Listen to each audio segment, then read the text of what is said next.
تیتر اول امشب: یک روز بعد از ورود زیردریایی کشتی‌های جنگی آمریکا به خلیج فارس، حالا یک زیردریایی اسرائیلی هم با عبور از کانال سوئز راهی منطقه شده. پیامی روشن به ایران در آستانه سالگرد کشته شدن قاسم سلیمانی.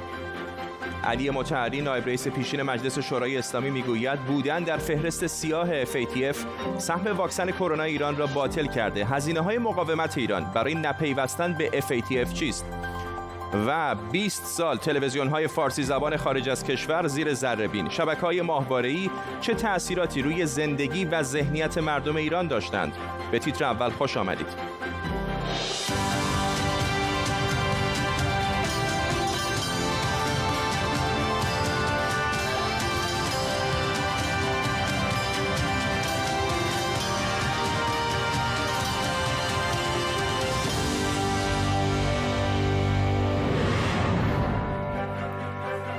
سلام به شما. ساعتی پیش رسانه‌های اسرائیلی خبر دادند که یک زیردریایی ارتش اسرائیل به سوی خلیج فارس به راه افتاده و از کانال سوئز عبور کرده و در حال حاضر در آب‌های دریای سرخه. همزمان دبیر شورای امنیت ایران علی شمخانی میگه حکومت ایران مصممه که از عاملان و آمران کشتن قاسم سلیمانی انتقام بگیره. در طول برنامه با تیمی از کارشناسان و خبرنگاران این خبر و خبرهای دیگر رو دنبال می‌کنیم. پیش از همه بریم به اسرائیل. بابک اسحاقی همکارم از تل‌آویو با ماست. بابک، چه می‌دونیم در مورد این زیردریایی اسرائیلی؟ فرداد، فضای اسرائیل فضای آمادگی هستش پس از کشته شدن فخریزاده و همچنین در آستانه سالگرد کشته شدن سلیمانی. در اسرائیل گفته میشه که یک زیردریایی ارتش اسرائیل در هفته گذشته از کانال سوئز عبور کرده و در راه خلیج فارس هستش. مطمئنا این اولین باری نیست که یک زیردریایی اسرائیلی به سوی خلیج فارس میره، اما این آشکار بودن اون حاوی یک پیام بسیار مهم هست و این پیام آدرسی جز ایران نداره. بر اساس این گزارش عبور این زیردریایی از کانال سوئز با اجازه مقامات مصری و به صورت آشکار انجام شده و یک پیامی برای جمهوری اسلامی هستش که اسرائیل آماده هستش و اگر ایران در صدد انتقام جویی بر بیاد، اسرائیل آماده خواهد بود. بابک اسحاقی در تل‌آویو، ممنونم از تو. همونطور که گفتم، یک زیردریایی آمریکایی اومده به نزدیکی آبهای ایران و یک زیردریایی اسرائیلی هم در راهی که خودش رو به منطقه برسونه. بیاین یه نگاهی بندازیم به بعضی از پایگاه‌های نظامی آمریکا در اطراف ایران. آمریکا در خلیج فارس و منطقه ده‌ها پایگاه نظامی داره که از سوریه تا اقیانوس هند گسترده شدن و حدود 65,000 نفر هم نیروی نظامی در منطقه داره. نزدیکترین پایگاه‌های آمریکا به ایران اینا هستن که روی نقشه می‌بینید در کشورهای همسایه ایران. پایگاه پشتیبانی دریایی بحرین که حالا زیردریایی USS جورجیا و چند ناو جنگی دیگه هم به اونجا اعزام شدن، زیر مجموعه سنتکام یعنی ستاد فرماندهی مرکزی آمریکاست که حوزه مأموریتش خاورمیانه و اطراف اونه. بحرین همینطور پایگاه اصلی ناوگان پنجم دریایی که 7000 تفنگدار دریایی در اون مستقرن. زیردریایی هسته‌ای و پیشرفته جورجیا که حالا به این پایگاه اعزام شده، دارای قابلیت پرتاب 154 موشک هدایت شونده تاماهاک که موشک‌های خیلی دقیقی هستند و با ضریب خطای کم میتونن هر نقطه‌ای رو هدف قرار بدن. حالا بمب افکن‌های B-52 آمریکا که با بمب‌های قوی حتی میتونن اهدافی در عمق زمین رو نابود کنن و قابلیت پرتاب موشک‌های کروز دارن هم حالا چند باری نزدیکی مرزهای ایران پرواز کردن. از طرف دیگه زیردریایی اسرائیلی هم که قابلیت پرتاب موشک و نابودی موشک‌های سطح به سطح رو داره، در حال نزدیک شدن به منطقه است که میتونه اولین حضور نظامی رسمی اسرائیل در این منطقه حساس برای مقابله با آنچه تهدیدات نظامی ایران خوانده شده باشه. فرزین ندیمی، تحلیلگر امور دفاعی و امنیتی در مؤسسه واشنگتن از پایتخت آمریکا با ماست. آقای ندیمی، من به یاد ندارم که اسرائیل هیچ وقت به طور رسمی وارد آبهای خلیج فارس شده باشه. الان هم البته در دریای سرخ هست این زیردریایی. چه سیگنالی داره میفرسته دولت اسرائیل به ایران؟ خب، سیگنال بازدارنده. اسرائیل داره سعی میکنه به ایران این پیامو بده که اگر شما در این موقعیت حساس بخواین اقدامی علیه ما انجام بدیم، ما میتونیم پاسخ محکمی بهتون بدیم. نباید فراموش کرد که زیردریایی کلاس دلفین به موشک‌های کروزی مجهز هستند که گفته میشه کلاهک اتمی هم میتونن حمل بکنن. بنابراین این زیردریایی‌ها توان بازدارندگی اتمی هم در مقابل ایران خواهند داشت و اگر اسرائیل تصمیم بگیره که این زیردریایی‌ها رو به آب‌های نزدیک ایران بفرسته، بستگی به فاصله‌ای که اونا رو مستقر خواهد کرد، میتونن بعضی از مراکز هسته‌ای حساس ایران رو هم در برد خودشون داشته باشن. اینکه در نزدیکی دو کشور عربی هم یک زیردریایی اسرائیلی علنا خودش رو نشون بده مسبوق به سابقه نیست هست؟ البته خب میدونید زیردریایی‌ها اصولا تحرکاتشون رو مخفی نگه می‌دارن و نمیشه قطعا گفتش که این اتفاق پیشتر نیفتاده، ولی خب چون به طور معمول این زیردریایی‌ها باید از کانال سوئز عبور کنن برای رسیدن به آب‌های منطقه، در سال اخیر من یادم نمیاد که این اتفاق افتاده باشه. خیلی به ندرت انجام میگیره این کار. فرزین ندیمی، تحلیلگر مسائل امنیتی از واشنگتن، ممنونم از شما. سخنگوی دولت ایران علی ربیعی میگه چون ایران در فهرست سیاه گروه ویژه اقدام مالی یا همون FATF قرار گرفته، برای خرید واکسن کرونا دچار مشکل شده. علی مطهری، یک نماینده پیشین مجلس، هم گفته به همین علت ایران نتونسته پول خرید واکسن از خارج رو واریز کنه. بخشی کوتاه از صحبت‌های علی خامنه‌ای و حسن روحانی در سالهای پیش و مرتبط با FATF رو گوش کنیم. هیچ لزومی ندارد که ما بریم چیزهایی رو که نمیدونیم تهش چیز یا حتی میدانیم هم که مشکلاتی داره، به خاطر اون جهات مثبت و جنبه‌های مثبت اونها رو قبول بکنیم. فعالیت بانکی ما در سطح دنیا با مشکل مواجه میشه و این روابط بانکی ما بدون اینکه این دو لایحه‌ای که باقی مونده به دست مجمع تشخیص مصلحت نظام به راه نمیفته، ما دچار مشکل میشیم. عبدالرضا احمدی، پژوهشگر مدیریت اقتصادی از فرانکفورت با ماست. آقای احمدی، به نظر شما دولت ایران چقدر داره هزینه میده برای نبودن در FATF؟ واقعیت اینه، بذارید پیش از اینکه به FATF بپردازم، کاری است که جمهوری اسلامی بر ضد مردمش میکنه، یک تروریسم بهداشتی است در عدم تامین واکسن و این واقعا وظیفه سازمان‌های حقوق بشری ایرانی است که بتونن تمام این مجموعه رو که بر ضد مردم امروز داره کار میکنه رو در سازمان ملل، در سازمان بهداشت جهانی مطرح کنن و بتونن پیگیری کنن حق مردم رو. اما واقعیت این است که این تامین در واقع FATF، این گروه تامین مالی تروریسم، هدفش این است که یک جهان عاری از تروریسم، از روش‌های تامین مالی تروریسم ایجاد کنه و جمهوری اسلامی و کره شمالی همچنان تنها کشورهایی هستند که نمیپذیرند و نمیپیوندند به این جریان و آنچه که نصیب مردم میشه طبیعتاً از این لجبازی که جمهوری اسلامی داره اتفاقاتی است مثل همین اتفاقاتی که در واکسن، کما اینکه تمام جامعه جهانی حاضر است که این رو برای ایران فراهم کنه، این موقعیت رو برای مردم که واکسن رو داشته باشن مثل تمام جاها. اما حکومت ایران چون نمیخواد روش‌های در واقع اون سازوکار مالیش روشن بشه که چه اتفاقی میفته اون تو، مقاومت میکنه و تصمیماتی رو میگیره که فقط نفع خودش رو میبینه و بر ضد مردم ایران. عبدالرضا احمدی، پژوهشگر مدیریت اقتصادی از فرانکفورت آلمان، ممنونم از شما. تلویزیون‌های ماهواره‌ای به بخش جدایی ناپذیر زندگی میلیون‌ها ایرانی تبدیل شدن. یکی از عجایب ایران اینه که مردم در این کشور، یکی از بسته‌ترین کشورهای دنیا، به کمک ماهواره به محتوای اخبار و سرگرمی دسترسی دارند که پخشش در خود این کشور ممنوعه. اما چه شد که تلویزیون‌های ماهواره‌ای خارج از کشور اینقدر در بین ایرانی‌ها محبوب شدن؟ امشب تاریخچه شبکه‌های ماهواره‌ای رو زیر ذره می‌بریم.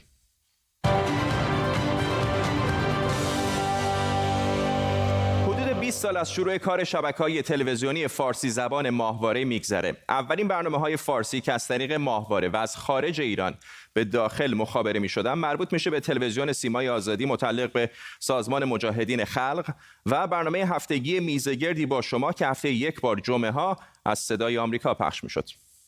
عرض کنم حضورتون آقای دکتر اسیرات، اصولا وقتی لیزر ما صحبت از لیزر می‌کنیم، من تلفن بعدی هم بگیرم بعد برسم به سوال. سلام. اما اولین شبکه‌ای که ماهواره رو به خونه میلیون‌ها ایرانی آورد و در واقع عامل شروع رشد و توسعه ناگهانی ماهواره در ایران شد، NITV یا تلویزیون ملی ایران در لس آنجلس بود. شبکه فارسی زبان محلی در کالیفرنیا که شهریور ماه 1379 به صورت تصادفی سیگنالش رفت روی ماهواره و دوران جدیدی رو در رسانه‌های فارسی زبان خارج از کشور شروع کرد. علیرضا میبودی، مجری برنامه که باورش نمیشد بیننده‌ای از ایران داره تصویرش رو میبینه، سیبی به دست گرفت و از بیننده‌ای که میگفت از اصفهان تماس گرفته پرسید چه رنگیه؟ Startled, Maybody picked up an apple and asked the caller what he saw on his screen. NITV در اون زمان شبکه‌ای برای سرگرمی بود با مدیریت ضیا آتابای، خواننده قدیمی. خیلی زود اما همه چیز تغییر کرد. NITV به شبکه‌ای پربیننده تبدیل شد. ضیا آتابای که تأثیر شبکه رو دید، گرایش سیاسی پیدا کرد و NITV شد صدایی برای مخالفان جمهوری اسلامی. مصاحبه‌های سیاسی شبکه در بعضی ساعات ترافیک تهران رو کم می‌کرد. حالا جمهوری اسلامی با پدیده جدید شبکه فارسی ماهواره‌ای روبرو شده و بشقاب ماهواره تبدیل به موضوعی امنیتی شد.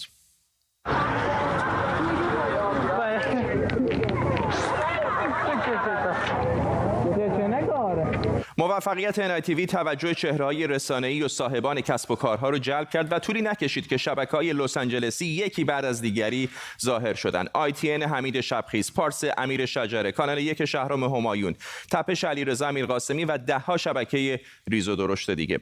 دوران خاتمی بود و آرامش نسبی در ایران و شروع تعامل ایران با دنیا. شبکه‌ها به دو بخش سیاسی و غیر سیاسی تقسیم شده بودند و بینشون دائما دعوا بود. غیر سیاسی‌ها دنبال آگهی و بازارهای نوظهوری مثل دبی بودند، سیاسی‌ها که دنبال براندازی شبکه‌های غیر سیاسی رو به مدارا و حتی همکاری با جمهوری اسلامی متهم می‌کردند.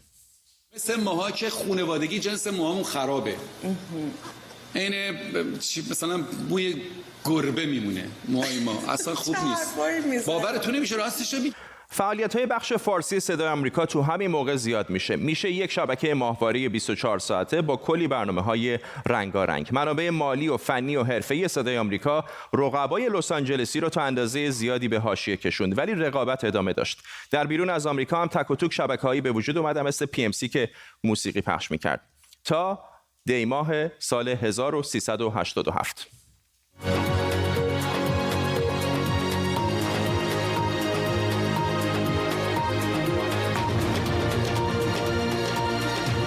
به تلویزیون فارسی BBC خوش آمدید. از امروز پخش برنامه‌هایمان را آغاز می‌کنیم. بخش فارسی سرویس جهانی BBC شبکه ماهواره‌ای به راه میندازه، شبکه با استانداردهای خبری بین‌المللی و رنگ و لعابی که برای اون موقع خیره کننده بود. بیننده‌های صدای آمریکا ریزش میکنه. شبکه‌های لس آنجلسی برای بقا با مشکلات مالی گریبانگیر میشن و درست در همین موقع‌ها یک شبکه سرگرمی جدید از لندن ظهور میکنه. من و تو.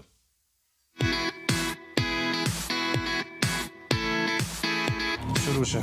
مهران ارمیاس.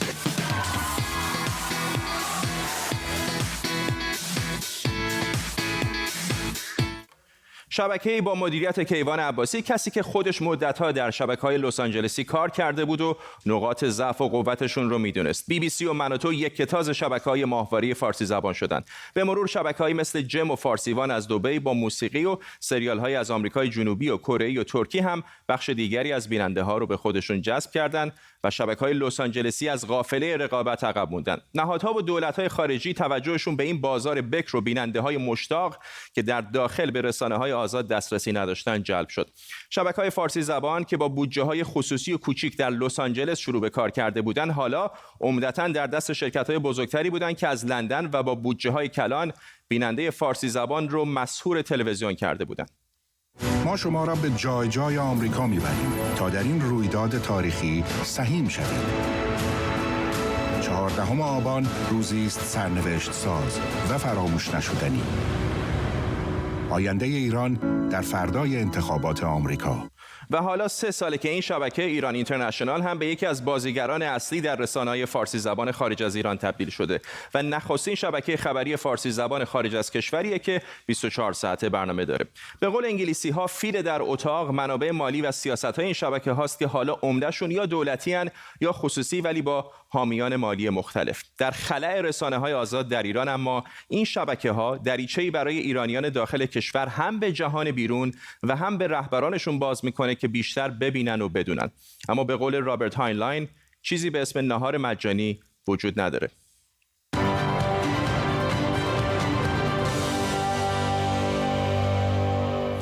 امیر شجره مدیر تلویزیون پارس از لس آنجلس به ما پیوسته. آقای شجره خیلی ممنونم که دعوت ما رو پذیرفتید. به یاد دارم یک زمانی بود که تلویزیون شما و چند تلویزیون دیگه از جمله NITV نفوذ بسیار زیادی در ایران داشتید. بعضی ساعت‌ها ترافیک تهران رو حتی کم می‌کردید. و به یاد دارم که شبکه‌های سیاسی به دنبال براندازی بودند، کما که همین الان هم هستند. فکر می‌کنید چه شد که توفیق چندانی نداشتید؟ توفیق چندانی که من فکر می‌کنم داشتیم. تاریخچه تلویزیون شما تا حدود گفتید و اولین باری که تلویزیون 24 ساعته در خارج از کشور توسط ساتلایت دایر شد که در سال 1998 بود که در تلویزیون فارس بود، خودش یک تقریبا تحول عظیمی در داخل ایرانی امریکا داد. بعد که تلویزیون رفت ایران طبیعتا این تحول در اونجا پیش اومد. ولی من فکر میکنم که تلویزیون‌های خارج از کشور، اونهایی که در تونستن بر فضای ایران پخش بشن، تاثیر بسزایی داشتن. نتیجه‌ای که شما فکر می‌کنم منظورتون است، یا من متوجه نشدم یا اینکه واضح‌تر باشه. منظور من این هستش که مثلا خیلی‌ها میگفتن که زمان انقلاب ایران با چند تا کاست آقای خمینی و مثلا پوشش رسانه‌ای که اون موقع مثلا رادیو BBC فقط میداد، موفق شد در ایران انقلاب بکنه. شما یک اهرم بسیار قوی، شما و دیگر تلویزیون‌ها در لس آنجلس داشتید و در واقع تمام تلاشتون هم گذاشته بودید برای براندازی رژیم جمهوری اسلامی. میخوام بپرسم که چرا این قدرت رسانه‌ای موفق نشد اون چیزی که بالاخره خواست نهایی بود به دست بیاد؟ من فکر میکنم که تعبیر غلطی از رسانه در شاید در عوام ایجاد شده. رسانه یعنی اطلاع رسانی. رسانه میتونه اگر در خارج از کشور یک حزب یا گروهی تشکیل شده بود که منسجم و با یه مانیفست درست و یه برنامه‌ریزی درست عمل میکرد، رسانه‌ها به پشتیبانی اونها میتونستن اونها رو تقویت بکنن. رسانه به تنهایی نمیتونه برانداز باشه. رسانه همونطور که الان خود شما تمام کارتون این است که اطلاع رسانی بکنید، ولی هیچ وقت خط براندازی یک رسانه نمیشه داد. اشتباهاً شاید عده‌ای از این وسیله استفاده به این گونه کردن که به نظر من غلط بوده و شاید مسیر بعضی از تلویزیون‌ها و رسانه‌ها به همین دلیل اشتباه رفته. من عقیده‌ام بر اینه که 40 سال در رسانه کار میکنم. رسانه که تلویزیون و رادیو فقط آگاهی دهنده و آگاهی سازی و خبر رسانی هستش. اون احزاب هستن که باید متشکل بشن و با استفاده از تبلیغات رادیو و تلویزیونی بتونن اون منظور شما رو برآورد بکنن. بخش قابل توجهی از در واقع قطب رسانه‌های فارسی زبان طی سالهای اخیر از لس آنجلس انتقال پیدا کرده به لندن. فکر می‌کنید که اگر برگردید به سالهای گذشته چه کارهایی تلویزیون‌های لس آنجلسی میتونستن بکنن که سهم بیشتری از این بازار رو حفظ بکنن؟ خب تلویزیون‌های لس آنجلس بیشتر با سرمایه شخصی اداره میشه. همون خود شما در جریان هستید، یک رسانه مخارج خیلی سنگینی داره. وقتی هزینه یک تلویزیون فقط منحصر به چند آگهی یا احتمالاً کمک چند آدم علاقه‌مند به سرنوشت ایران باشه، خب طبیعتاً نمیتونه اون گونه که الان شما عمل میکنید بتونه عمل بکنه، یا تلویزیون دیگری که با بودجه دیگری کار میکنن. در نتیجه رسانه‌های لس آنجلس، البته من همه رو نمیتونم اسم برم، اونهایی که خواستن به طور کلی راه سیاسی رو برن و آگاه سازی مسائل سیاسی رو مطرح بکنن، همیشه با کمبود بودجه طرف بودن و هیچ گونه واقعا بودجه نداشتن که صرف تبلیغات بیشتر یا گسترش کار یا بتونن ارتباطات بیشتری داشته باشن. ممنونم از شما امیر شجره، مدیر شبکه تلویزیونی پارس از لس آنجلس با ما. بهروز تورانی، روزنامه‌نگار و نویسنده در حوزه رسانه، هم از ریدینگ در بریتانیا به ما پیوسته. آقای تورانی، میدونم که شما شاید بیشتر از هر کس دیگری رسانه‌های فارسی رو طی 10-20 سال گذشته نظاره کردید و در موردشون نوشتید. اگر بخواید یک تاریخچه کوتاهی به ما بدید که چه تأثیری این رسانه‌های فارسی زبان که در واقع از لس آنجلس هم شروع شدن بر افکار عمومی، بر فضای رسانه‌ای تو ایران داشتن، چه خواهید گفت؟ من فکر میکنم که الان نزدیک به 3 دهه است که تلویزیون هایی که از خارج از ایران از طریق ماهواره دارن پخش میشن داشتن کار میکردن که با افکار عمومی در ایران تماس بگیرن و بر اونها تأثیر بگذارن. البته و در تمام این مدت حکومت در ایران و همینطور جناح‌های سیاسی در ایران تمام تلاش خودشون رو کردن که ابتدا این تلویزیون ها رو ساکت کنن، رسیدن امواجشون رو به بینندگان محدود بکنن، از طریق جلوگیری فیزیکی رفتن به پشت بام ها، رفتن توی خانه های مردم، شکستن آنتن ها و بعد از طریق ارسال پارازیت روی امواجی که می آمد.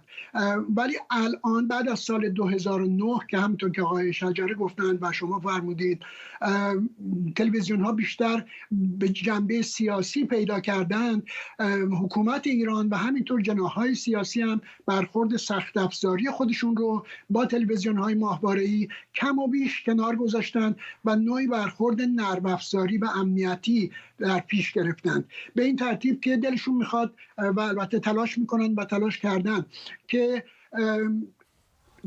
حکومت میخواد گفتمان تلویزیون‌های ماهواره‌ای رو، گفتمان سیاسی اجتماعی تلویزیون‌های ماهواره‌ای رو تغییر بده و اون رو شبیه بکنه به اون چیزی که حکومت ایران میخواد که ملت در ایران، بینندگان در ایران ببینند و بشنوند. از طرف جناح‌های سیاسی تمام کوشش خودشون رو با موفقیت نسبی به عمل آوردن که روی تحریریه‌ها اثر بگذارن، روی این تلویزیون‌ها اثر بگذارن و از اونها، از برنامه‌های اونها برای پیشبرد نفوذ و کسب قدرت سیاسی در ایران استفاده بکنند. این کوششی است که پیوسته وجود داشته.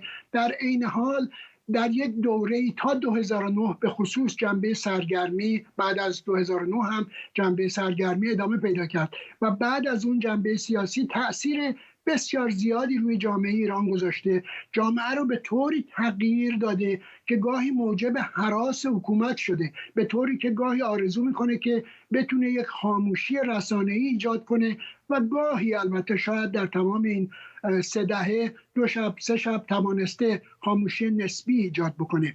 ممنونم از شما. بهروز تورانی، نویسنده و روزنامه‌نگار از ریدینگ بریتانیا با ما. بعد از اینکه پلیس ترکیه اعلام کرد که 13 عضو یک گروه در این کشور به اتهام همکاری با دستگاه اطلاعاتی جمهوری اسلامی بازداشت شدن، نام ناجی شریفی زیندشتی در رسانه‌ها مطرح شد. در پاسخ به اتهاماتی مثل قاچاق مواد مخدر، همکاری با نهادهای اطلاعاتی جمهوری اسلامی و قتل و آدمربایی که علیه آقای زیندشتی و گروهش مطرح شده، زیندشتی با یک شبکه کردی و همینطور یک خبرنگار ترک مصاحبه کرده و هر گونه ارتباط با نهادهای امنیتی ترکیه و جمهوری اسلامی رو رد کرده. عمار گلی، روزنامه‌نگار و فعال سیاسی و عضو تحریریه پایگاه خبری روژ از شهر دساو در آلمان با ماست. آقای گلی، چه گفته آقای زیندشتی در این مصاحبه ها؟